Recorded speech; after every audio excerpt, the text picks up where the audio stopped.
요즘 연말정산 문제로 시끄러우시죠? 가게를 하시는 분들 세금 계산서 정리하시고, 직장인들 연말정산 더 토해내느냐 말아야 되느냐 시끄럽습니다.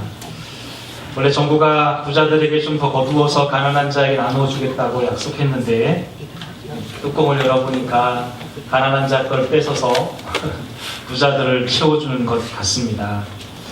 실제로 근로자들의 실효 세율이 최근 0.46% 오르는 동안 기업들이 내린 법인세는 3.5%가 낮아졌더라고요. 그러니까 가난한 사람은 더 내고 기업들은 덜 내고 이런 구조인 것 같습니다. 종교세도 원래는 내기로 했는데 기독교계의 표를 의식한 정치권이 꼬리를 내리는 바람에 그것도 불발이 되어버렸습니다. 전 개인적으로 종교인도 세금을 내야 된다는 생각을 갖고 있는데 좀 그렇게 되었으면 좋겠습니다. 어쨌든 중산층과 서민들, 특별히 유리지갑인 직장인들이 이번 연말정산으로 불만이 큰 것 같습니다. 세금을 더 걷어야 되는 정부와 세금을 덜 내려는 국민 사이에 갈등이 있어 보입니다.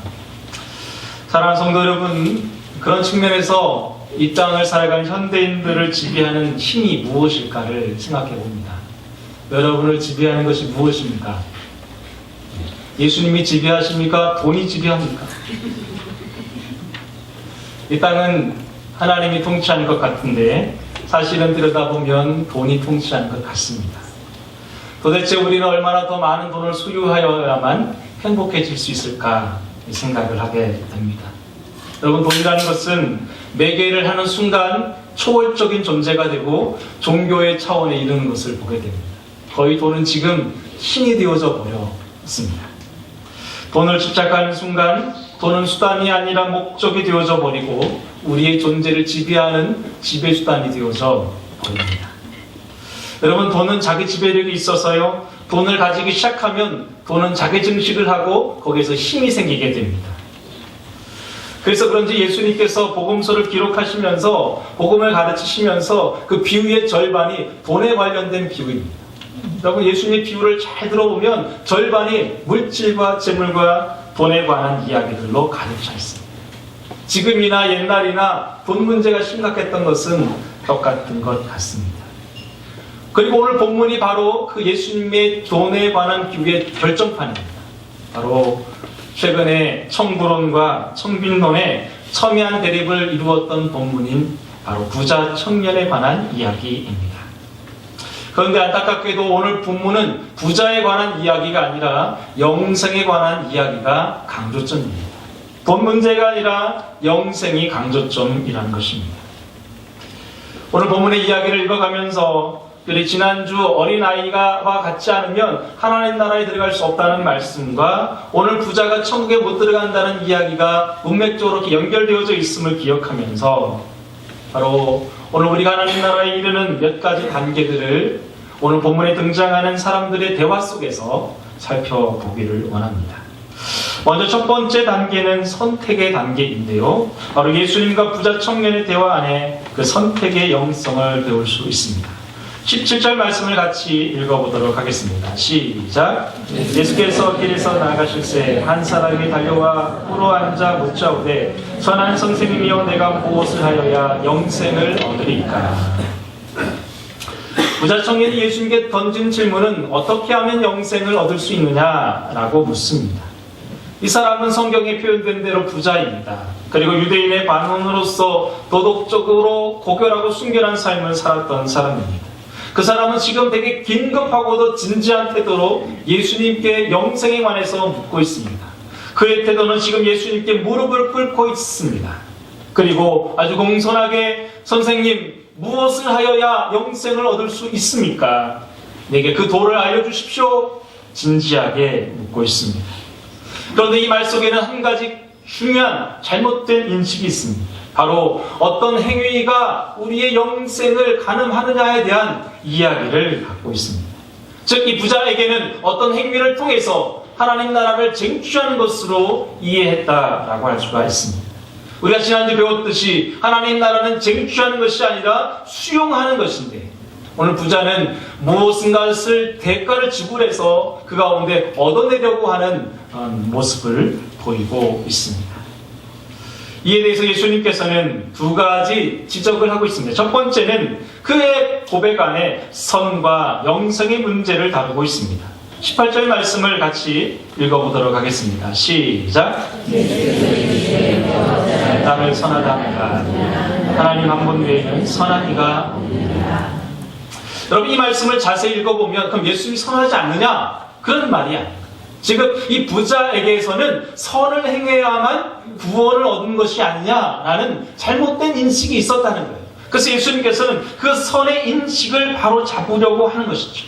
그러니까 이 부자에게는 예수님의 사역이 착한 사역, 선한 사역으로 보여졌고 그래서 그를 착한 선생님이라고 표현했다는 것이죠. 즉 인간의 착함과 선행 안에서 구원이 되어지는 것처럼 이해했던 이 부자의 잘못된 인식을 바로잡아 주신 거죠. 인간의 선이 아니라 선의 본체이신 하나님으로부터 구원이 이르고 있다는 것을 잡아주신 것이죠. 여러분 영생은 인간의 선행과 인간의 공로나 인간의 대가나 인간의 열심으로 이루어지는 것이 아니라 전적인 하나님의 은총이며 선물의 소산인 줄로 믿습니다. 그래서 선의 본체이신 하나님을 의지하라고 오늘 예수님께서 말씀하고 있는 거죠. 두 번째는 계명의 준수에 관한 잘못된 인식을 바로잡아 주십니다. 19절의 말씀에 보시면 예수님께서 여러 가지 계명들의 이야기를 다 지켰냐고 물어봅니다. 그러자 20절의 부자 청년은 이렇게 말합니다. 다 지켰다고 말합니다. 즉 계명 준수가 그 부자 청년에게는 전혀 문제가 되지 않습니다. 다만 한 가지, 내가 이렇게 계명을 다 지켰는데 구원받는 것에 대한 확신이 부족했던 이 부자는 또 다른 계명이 있는지 물어보는 거죠. 무엇을 하여야 영생을 얻으리까? 그 속에는 그것이 들어있는 것입니다. 그런데 여러분, 예수님 뭐라고 말씀하십니까? 계명, 율법을 지키는 것으로 구원받는 것이 아니다라는 것입니다. 여러분, 율법은 마치 거울과 같습니다. 오늘 우리가 이렇게 성경을 들여다보는 것은 성경을 읽으면서 내가 처참한 죄인이고 부족한 죄인이며 연약한 존인 것을 깨우치는 거예요. 깨우치는. 그래서 그 부족함을 들고 어디로 가야 되는 겁니까? 예수님께로 가는 것입니다. 갈라디아서에 보면 율법은 몽학선생과 같다는 거예요. 어린아이 보모와 같다는 거예요. 그 어린아이의 모습을 가지고 예수님께로 이끌어가는 기능이 율법의 기능이고 말씀의 기능인 것이죠. 율법 자체가 우리의 죄를 없애게 해줄 수 없거든요. 율법을 아무리 들여다본다고 우리의 죄가 지워지지는 않는 것입니다. 결국 그 율법에 들여다보면서 내가 죄인임을 깨닫고 예수님께로 가야만 구원을 받을 수 있는 줄로 믿습니다. 바로 율법의 기능은 구원의 기능이 아니라 구원을 가능하게 하신 예수님께로 이끌고 가는 기능이었던 것이죠. 그래서 예수님이 이 잘못된 인식을 바로잡아 주시면서 21절에 한 가지 부족한 것이 있다고 하시면서 이렇게 요청하십니다. 21절을 읽어보도록 하겠습니다. 시작.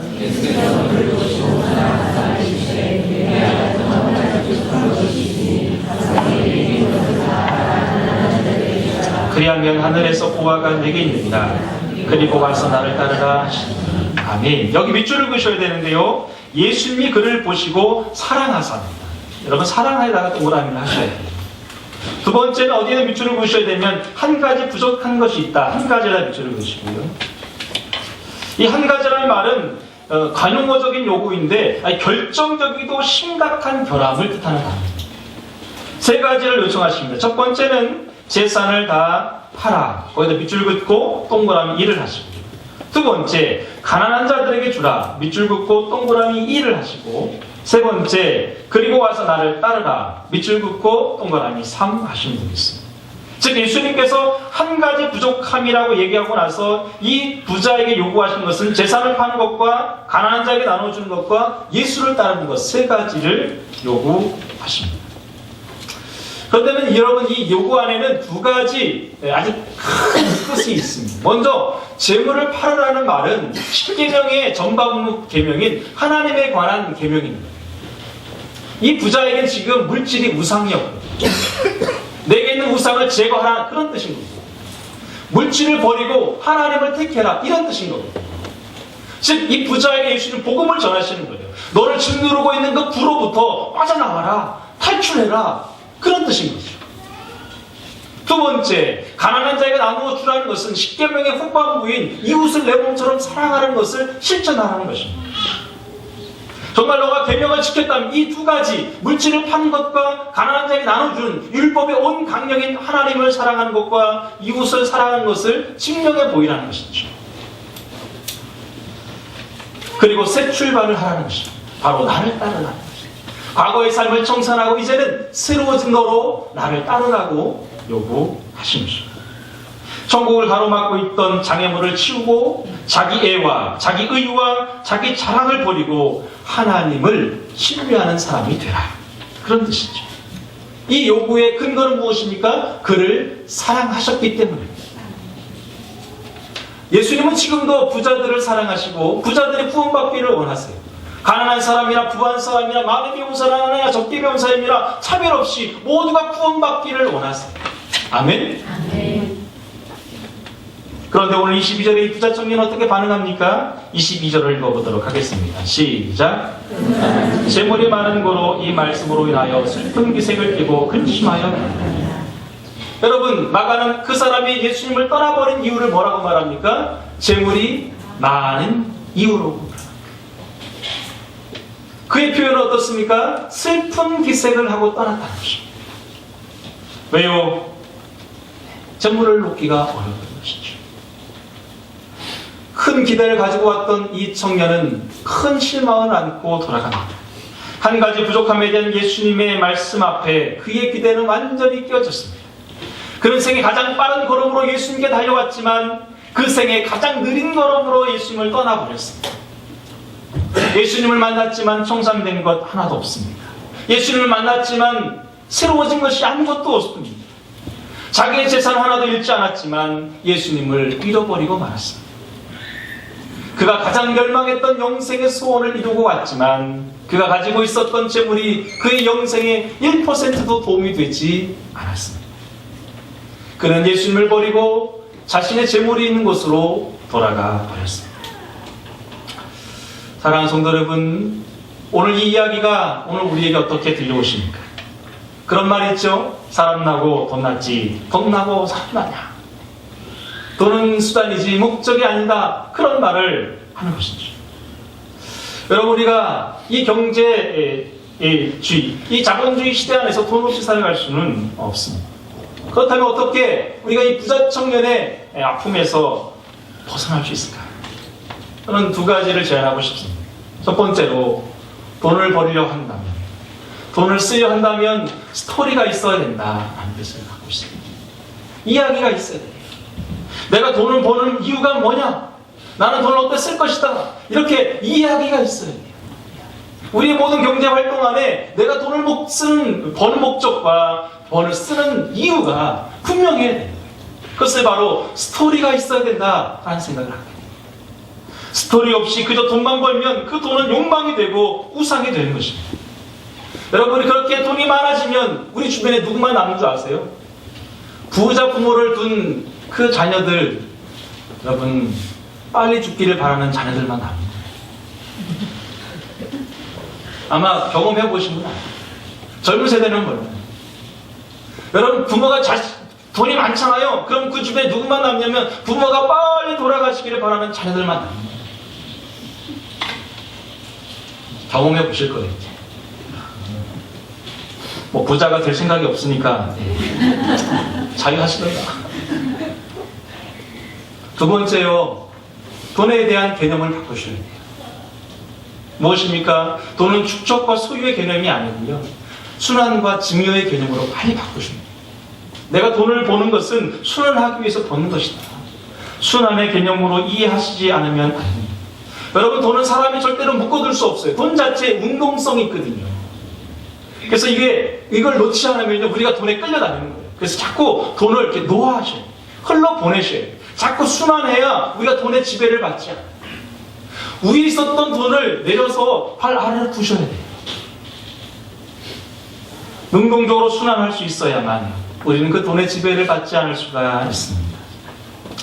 지난주 한 분께서 제가 밴드에 어느 선교사님을 만났다고 했더니 그분에게 헌금을 보내달라고 지목 헌금을 하셨습니다. 여러분, 저희 교회 헌금 봉투에 보시면 지목 헌금이 있어요. 체크하시고 이름 쓰시고 그 내용을 쓰시면 교회 재정부에 들어왔다가 그분에게 그 돈을 보내줍니다. 그것이 선교사일 수도 있고 또 우리 성도 개인에게도 보낼 수가 있습니다. 여러분, 자꾸 그렇게 물질을 순환해 가는 게 참 중요합니다. 개인적으로 후원하고 싶지만 늘 교회를 통해서 이렇게 후원해 가시고 지원해 가시기를 주의 이름으로 축원합니다. 여러분, 그렇게 살아가는 것입니다. 저 개인적으로도 통장이 하나 있는데요, 구제금 통장이 하나 있습니다. 통장이 많이 있을 때는 뭐 몇백만 원까지도 있다가 어느 때는 뭐 10만 원, 20만 원도 없을 때가 있습니다. 무슨 통장이냐면 그렇게 성도들이 조금씩 도와주신 것을 모았다가 정기적으로 3개 군데의 단체에 계속 지속적으로 후원을 하고 있습니다. 또 조금 여유가 있으면 특별히 누구에게 도와줄 곳이 있다면 그렇게 해서 목돈을 보내기도 합니다. 여러분, 가난한 목사일 때, 전도사일 때부터 시작된 그 구제는 앞으로도 계속될 거라고 저는 확신합니다. 돈이 있으면 되겠지? 아닙니다. 없을 때부터 흘러보내고 순환하는 훈련을 하지 않으면 우리는 절대로 이 순환 안에서 살아갈 수가 없습니다. 사랑하시는 여러분, 선택하셔야 됩니다. 하나님이나 재물. 마태복음 6장 24절에 하나님과 재물을 겸하여 섬길 수 없다 분명하게 말씀하셨습니다. 섬김을 가능하게 하는 것은 바로 물질을 포기하게 가능하게 하는 것은 순환, 증여입니다. 그리고 여러분의 물질 안에 이야기를 담으십시오. 그래서 여러분의 물질에 의미를 담으시면 거기서부터 우리는 자유할 수 있는 줄로 믿습니다. 두 번째, 오늘 주님은 의존을 이야기하십니다. 바로 예수님과 제자 공동체의 대화 안에서 바로 천국에 이르는 두 번째 단계, 의존의 단계를 배우게 됩니다. 그 전에 먼저 26절의 말씀을 읽어보면 좋겠습니다. 시작. 제자들이 매우 놀라 서로 말하되 그런즉 누가 후원을 얻을 수 있는가? 여러분, 제자들이 왜 놀라고 있을까요? 그 이유는 23절에 예수님의 선포 때문에 그렇습니다. 23절 읽어보도록 하겠습니다. 시작. 예수께서 둘러보시고 제자들에게 이르시되 재물이 있는 사람은 하나님 나라에 들어가기가 심히 어렵도다 하시니. 물질을 가지고 있는 사람, 부자들은 하나님 나라 들어가기가 어렵다. 어렵다는 말이 아니라 못 간다는 뜻입니다. 큰일 났다 이제. 그래서 이 말씀 때문에 여러 학자들이 부자들을 옹호하기 위해서 아니다, 이게 번역의 문제고 그런 의미가 아니다 완화해 보려고 하지만 예수님의 의지는 분명합니다. 낙타가 바늘길을 통과하는 것 같습니다. 이게 뭐예요? 불가능하다. 당시 유대인들은요, 부자는 하나님께 축복을 받은 사람, 하나님의 호의를 입은 사람으로 이해했어요. 왜냐하면 물질의 복은 하나님께서 주신 거라고 이해했거든요. 그러니까 물질의 복이 많은 사람은 하나님이 잘 도와주는 사람, 하나님과 가까이 있는 사람, 그런 거로 천국에 제일 앞에 있는 사람, 그렇게 이해했어요. 그래, 그들의 3대 경건인 구제와 기도와 금식, 그래 그 구제를 가장 많이 할 수 있는 사람이 부자였습니다. 그래서 제자들 역시 부자들이 천국에 가장 가까이 있을 거라고 이해했는데 예수님은 뭐라고 말씀하세요? 부자들은 천국 못 간다, 이렇게 해버리십니다. 그러니까 제자들이 놀라버린 거예요. 그럼 누가 구원받냐고, 부자가 제일 가까이 있는 거 아니냐고, 누가 구원받냐고 따져 묻는 거죠. 그래서 예수님은 다시 한번 말씀하시죠. 낙타가 바늘길을 통과하는 것 같이 부자가 하나님 나라 들어가기는 쉽지 않다. 여러분, 그럼 누가 구원을 받을 수 있습니까? 누가 구원을 받아요? 우리가 돈이 없는 사람도 아니고 다 집에도 있고 땅도 있고 부가 다 있는데 그럼 천국 못 간다는 말이야. 27절에 예수님께서 답을 주십니다. 읽어볼까요? 시작. 예수께서 그들을 보시며 이르시되 사람으로는 할 수 없으되 하나님으로는 그렇지 아니하니 하나님으로서는 다 하실 수 있느니라. 아멘. 구원은 인간의 어떠함에 있는 것이 아니라 하나님이 구원을 이루어 가신다. 아멘. 전적인 하나님의 선물이며 하나님의 은총의 결과로 영생에 이르는 줄로 믿습니다. 예전에 신대원 다닐 때 목요일이면 전도 훈련을 하기 위해서 동서울 터미널과 천호역에서 노방전도를 한 적이 있습니다. 전철 안에서도 하고 테크노마트에서도 하기도 하고 동서울 터미널에서 표를 끊고 기다리고 있는 분들의 하기도 한 적이 있습니다.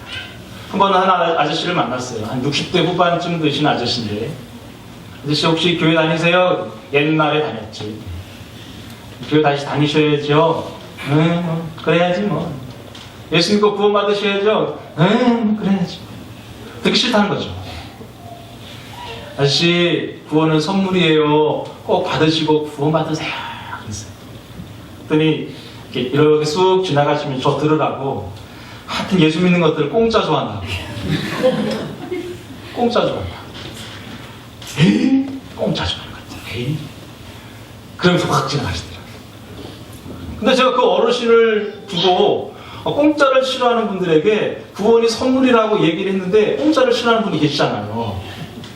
그러니까 더 이상 얘기가 안 되는 거예요. 선물이라고 얘기했는데 나 선물 싫어! 이렇게 얘기해버리니까 더 이상 대화가 진전이 안 되는 거예요. 그러니까 마을버스 5번을 타고 집으로 이제 기숙사로 돌아오는데, 하나님, 구원은 선물이고 공짜라고 하시는데 전도해보니까 공짜 싫어하는 사람도 있는데 어떻게 되냐고 막 따져물었어요. 그때 하나님 딱 지혜를 주시더라고요. 야 이놈아, 그것도 몰라? 세상에서 제일 소중하고 돈으로 매길 수 없는 그 가치들은 다 공짜인 거야. 망치한테 딱 맞은 줄 알았어. 공기도 공짜죠. 물도 공짜죠. 그렇잖아요. 제가 태어난 것도 공짜잖아요. 제가 부모님 연애비를 댄 것도 아니고 결혼 자금을 댄 것도 아니잖아요. 그냥 두 분이 사랑해서 얼레리 꼴레리 해서 제가 태어난 것 같았어요. 손만 잡았을 뿐인데 제가 태어났잖아요. 제가 태어나는데 제가 기여하는 것이 아무것도 없잖아요. 물도 공짜고 공기도 공짜고 여러분 다 공짜 아니겠어요? 다 선물 아니겠어요? 다 받아 누리고 수용하는 거죠. 그러고 보니까 가장 소중한 이 영생도 우리에게서 나올 수가 없는 거죠. 하나님이 주신 거죠.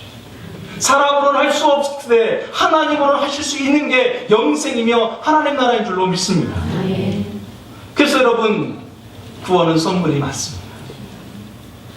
그런데 오늘 부자는 이 구원이 선물이라고 했던 이 예수님의 복음 앞에 거절하고 돌아갑니다. 왜요? 자신의 물질이, 자신의 돈이, 자신의 재물이 그 구원에 이르는데 전혀 쓰이지 않으니까, 생색을 낼 수가 없으니까, 그 돈이 힘을 발휘할 수 없으니까 돌아가는 거죠. 부자 정신에는 공짜가 없거든요. 대가를 치러야만 부자이죠. 그래서 구원은, 하나님의 나라는 우리 인생에 주어진 돈과 물질과 재물을 무력화시키는 능력인 줄로 믿습니다. 구원은 그런 거예요. 인간의 1%의 가능성도 공로도 하나도 존재하지 않는 자리가 하나님의 나라이고 구원인 줄로 믿습니다. 오늘 구원은 우리가 가지고 있는 돈의 위력을 완전히 깨뜨리고 완전히 발가벗기는 기능을 하는 거죠. 선물로 받아야 하는 영생 앞에 돈의 무기력함이 폭로되고 있는 것입니다. 하나님 나라 앞에 우리가 가지고 있는 재물은 일체의 자랑을 포기하고 오직 믿음으로 그 영생을 수여받는 줄로 믿습니다. 그래서 구원은 의존인 거예요. 그 하나님 나라 앞에 우리가 의존된 존재로 살아가는 줄로 믿습니다. 전도 사역을 7년 했습니다. 월 60만 원. 그것이 저희 부부의 유일한 소득이었습니다. 전적으로 하나님을 의존하는 법을 배우는 시간입니다. 네 식구가 공부를 하고 대학원을 다니며 60만 원으로 살아가는 것은 쉽지는 않았습니다. 그래서 하늘에 나는 새도 들에 백박파도 먹이신다는 하나님을 하루하루 배워갔습니다. 염려는 내가 하는 것이고 의존은 하나님이 하신다. 이것을 배워가는 시간이었습니다. 사랑하는 성도 여러분, 어찌 돈만이 있겠습니까? 건강에 대한 염려, 관계에 대한 염려, 살아감에 대한 염려, 내일에 대한 염려는 하나님 나라와는 상관이 없습니다. 매일매일 그분을 의존하며 그분을 신뢰하는 나라인 줄로 믿습니다. 이 두 번째 단계 안에 우리가 모두 들어가시기를 주님의 이름으로 축원합니다. 마지막 세 번째 단계입니다. 바로 일치의 단계인데요. 베드로와 예수님의 대화 안에서 그것을 살펴볼 수가 있습니다. 28절 말씀을 같이 읽어보도록 하겠습니다. 시작. 베드로가 여자와 이르되 보소서 우리가 모든 것을 버리고 주를 따랐나이다. 여기 모든 것을 버리고 밑줄 그시고 앞에 계명을 다 지켰나이다. 부자 청년의 이야기와 연결을 하십시오. 그러면 두 가지의 의미가 일치하고 있다는 것을 알 수가 있습니다. 부자 청년은 계명을 다 지켰다고 말하고 베드로는 모든 것을 버렸다고 말합니다. 자화자찬적 표현이라고 할 수가 있습니다. 그런데 모든 것을 버렸으니 어쩌란 말이냐? 베드로 안에 무엇이 있는 것이죠? 버렸으니 플러스 알파가 있지 않느냐? 이걸 요구하는 거죠. 지위를 요구하고 높아짐을 요구하는 것이죠. 그래서 29절에 예수님께서 이렇게 말씀하십니다. 같이 읽어볼까요? 시작. 예수께서 이르시되 내가 진실로 너에게 이르노니 나와 복음을 위하여 집이나 형제나 자매와 어머니나 아버지나 자식이나 전토를 버리는 자니. 여러분, 집과 전토를 딱 동그라미 하시고 가운데 가로를 쳐보겠습니다. 그러면 제일 사이드에는 집과 전토, 즉 재물이 있고 가운데에 형제부터 자식까지 가족이 있습니다. 즉 제자로서 이들이 주님을 따르면서 재물과 가족을 잘 버렸다고 할 수가 있습니다. 그런데 여기서 버린다, RPM이라는 말은 우선순위, 소유권의 이전을 의미하겠죠.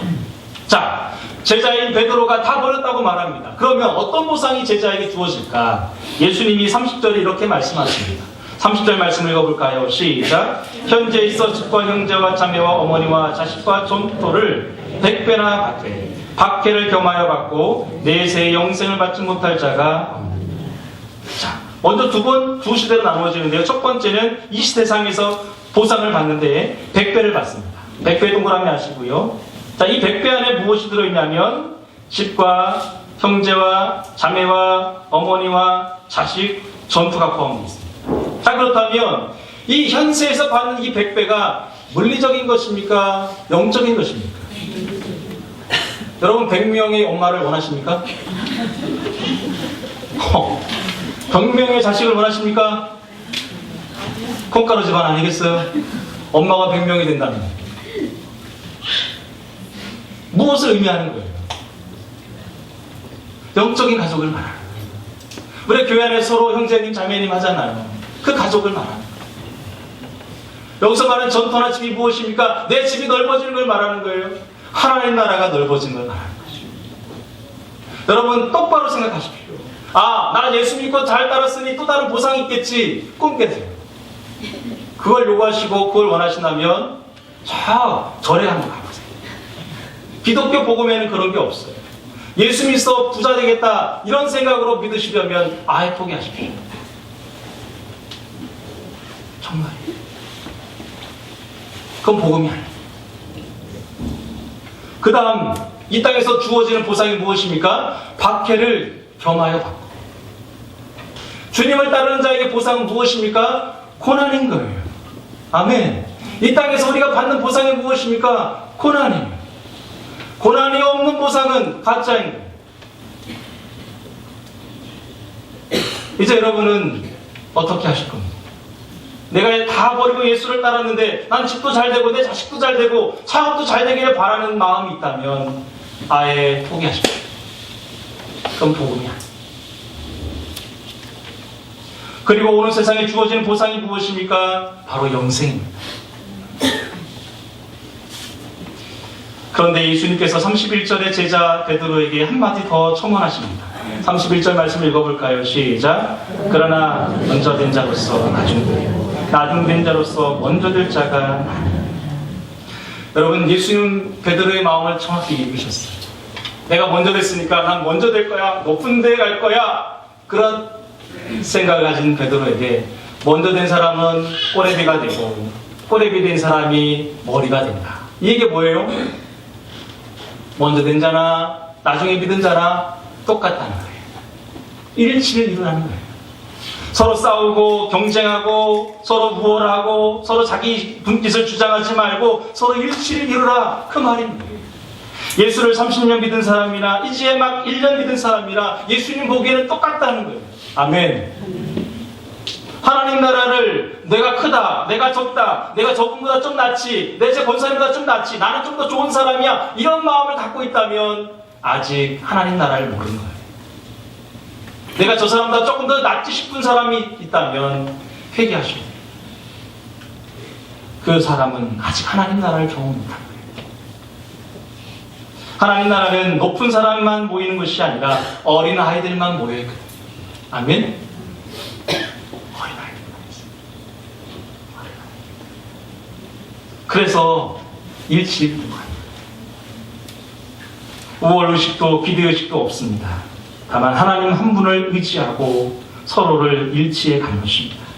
오늘 베드로에게 주신 보상은 바로 하나님 자체를 주셨지 또 다른 것을 주지 않으셨다는 것입니다. 그리고 한 몸을 이루어가라고 오늘 우리에게 말씀하고 있습니다. 말씀을 정리합니다. 지난주 우리는 어린아이와 같지 않으면 하나님 나라 못 간다고 배웠습니다. 이건 복음입니다. 내 마음이 조금이라도 교만해지고 의존하지 않고 수용하지 않으면 절대로 하나님 나라 못 들어갑니다. 오늘 본문은 어린아이가 아니라 부자에게 대하여 얘기합니다. 똑같습니다. 하나님 나라 부자로는 들어갈 수 없다. 이제 너에게 첫 번째 관문이 선택의 관문이 주어진다는 거예요. 물질이냐 하나님이냐, 일이냐 하나님이냐, 상처냐 하나님이냐, 죄냐 하나님이냐, 교만이냐 하나님이냐 중에 하나를 선택해야 합니다. 덜 벌고 덜 쓰시고 나누시는 그리스도인의 삶을 살아가십시오. 물질만이겠습니까? 과거의 상처와 품으로부터도 스스로 결별하시기를 주님의 이름으로 축원합니다. 미련하고 어리석어서 과거의 상처를 질질 끌고 다니면 그것이 질병의 원인이고 관계를 악화시키는 것입니다. 개인도 교회도 과도한 빚을 지시면 안 됩니다. 여러분, 빚으로 사업하지 마시고 빚으로 직장만 하지 마시고 빚으로 교회를 운영하시면 안 됩니다. 심판의 날입니다. 앞으로 금리가 더 떨어지면 더 어려워질 것인데 빚으로 사업하시는 분들 사업하지 마시고 빚부터 청산하시고, 집에 부채가 많으신 분들은 부채부터 정리하십시오. 교회도 부채가 없는 교회를 만들어 가셔야 합니다. 너무 과로하지도 마시고 과음하지도 마시고 과식하지도 마십시오. 그렇게 우리는 재물을 파는 이 단계 안에 들어가셔야 될 줄로 믿습니다. 두 번째는 의존의 단계입니다. 마치 가난한 자에게 내 것을 나누어 주는 단계라고 할 수가 있습니다. 자꾸 내가 스스로 가난해져야 하나님을 의존할 수 있거든요. 내가 부유해지면 하나님을 의지하지 않아요. 내 통장의 잔고가 줄어들어야 하나님을 의존하게 되어 있습니다. 물질 있는 곳에 마음이 있듯이 하나님께 의존해지려면 스스로의 가난을 추구하지 않으면 하나님을 의지할 수가 없습니다. 그 다음 교회가 이제 10개월 만에 100명의 성도를 넘었습니다. 교회가 부흥되고 있습니다. 전적인 하나님의 일하심의 결과인 줄로 믿습니다. 사람으로는 할 수 없는 거죠. 그러나 하나님이 해가신 줄로 믿습니다. 우리 공동체가 이것을 모두 배워가시기를 주님 이름으로 축원합니다. 세 번째는 의존을 넘어 이제는 일치로 들어가셔야 합니다. 주님을 따르는데 다른 보상이 필요하지 않는 완전히 주님과 내가 일치된 상태에 들어가 있는 것. 주님이 고난 받으셨듯이 나도 고난 받고 주님이 능력 받으셨으니 나도 능력을 받는 그 일치의 단계. 주님과 일치 안에 들어갔기에 너도 나도 없는 먼저 된 자나 나중 된 자나 하나 되는 그 단계 안에 우리가 들어가기를 주님의 이름으로 축원합니다. 사도 바울이 감옥에 갇혔습니다. 그런데 감옥 밖에 있는 성도를 향하여 주 안에서 기뻐하라, 내가 다시 말하노니 기뻐하라고 얘기합니다. 바울은 그 영적 비밀을 알았던 것 같아요. 감옥이 그를 가두고 있는 것이 아니라 예수님이 그를 가두고 있는 것을 알았습니다. 예수님과 일치를 이루었습니다. 그래서 감옥 밖에 있는 성도와 또 일치를 이루어가고 있는 것입니다. 사랑하는 성도 여러분, 빚쟁이가 여전히 여러분을 괴롭힙니까? 납품이 안 되어 재고로 쌓이는 물품들이 있습니까? 또 아직 받지 못한 미수금들이 많습니까? 이혼을 요구하는 남편이 있고 새로운 직장에 초과된 업무량으로 지쳐있고 퇴직 이후에 막연한 두려움이 있습니까? 다 내려놓으십시오. 그리고 주님을 의지하십시오. 그리고 주님의 일치 안에 들어가시기를 주님의 이름으로 축원합니다. 기도하겠습니다.